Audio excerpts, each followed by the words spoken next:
लोग उसे धूलों का शहर कहते थे, जहाँ सपने भी सूख जाते थे। लेकिन एक कोने में एक लड़की ने बीज बोया, फूल का नहीं, उम्मीद का।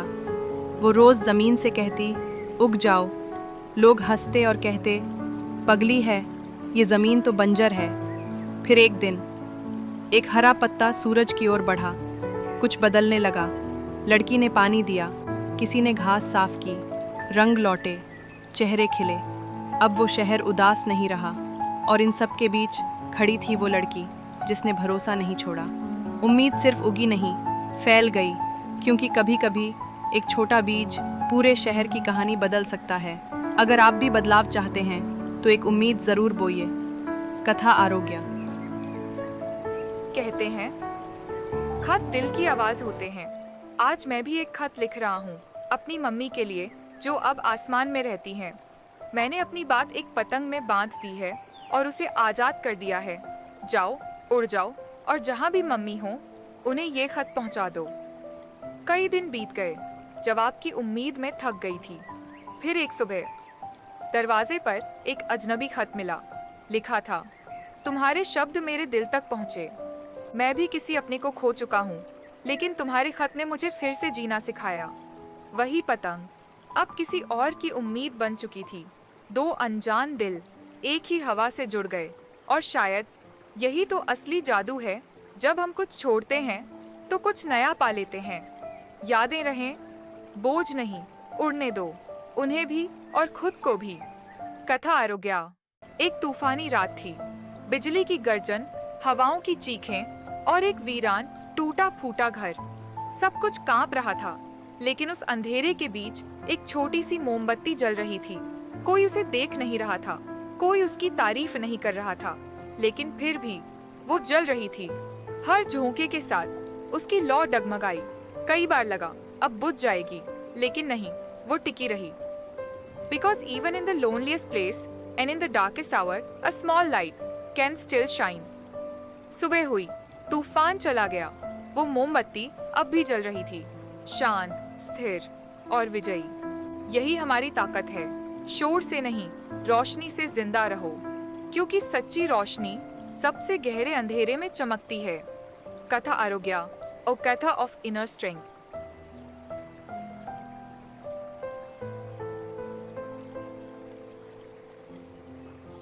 बहुत समय पहले एक राजा था। कभी वो बहुत खुश होता तो कभी बेहद दुखी। वो सोचता, काश कोई तरीका हो जिससे मैं हमेशा शांत रह सकूं। एक दिन उसने अपने बुद्धिमान मंत्री को बुलाया और कहा, मुझे ऐसी चीज दो जो खुशी में घमंडी न बनाए और दुख में हिम्मत दे।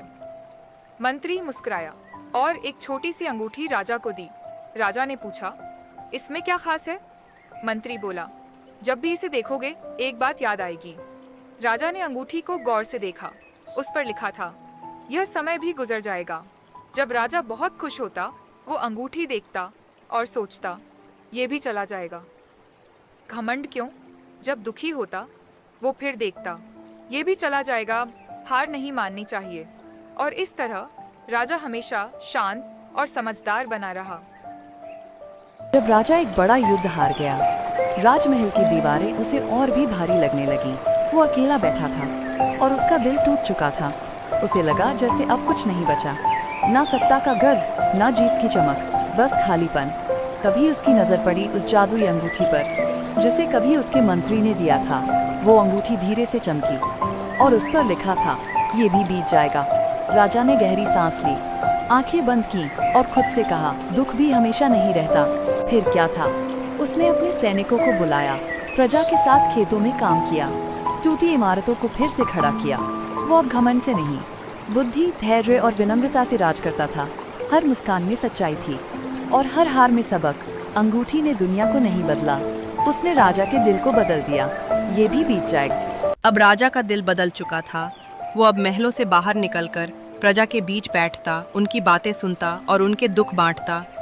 दूर खड़ा मंत्री ये सब देख रहा था। उसके चेहरे पर एक शांत मुस्कान थी। उसने सोचा, सही समय पर दिया गया ज्ञान एक जीवन को पूरी तरह बदल सकता है।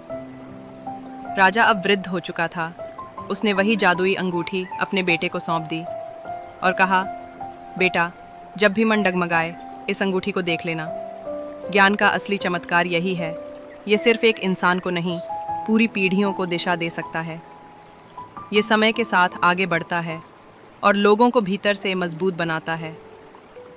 सिर्फ राज नहीं, अब विरासत भी थी। वर्षों बीत चुके थे। राजा अब बूढ़ा हो चला था। सारी दुनिया को जीतने वाला वो इंसान अब एक बार फिर अकेला महसूस कर रहा था। उसकी आंखों के सामने जिंदगी का पूरा सफर घूम गया। वो युद्ध, वो जीतें, वो गलतियां, कुछ फैसले सही थे, कुछ बहुत भारी पड़े।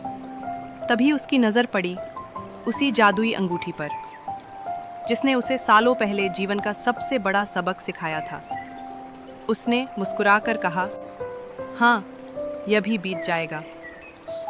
उसने अपनी आंखें बंद की, पर इस बार डर नहीं था, सिर्फ शांति थी। अंगूठी ने एक बार फिर उसका साथ निभाया। अब वही अंगूठी एक नए राजा की उंगली में थी और उसका संदेश अब भी उतना ही सच्चा था।